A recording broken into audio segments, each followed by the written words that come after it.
15 ఎకరాలు ఒక బాబు ఊడ్చి ఈ అత్తమానం కాలం వచ్చేసి నరకం చూస్తున్నానండి.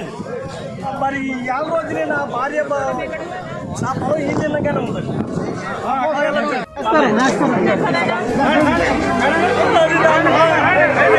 ఏం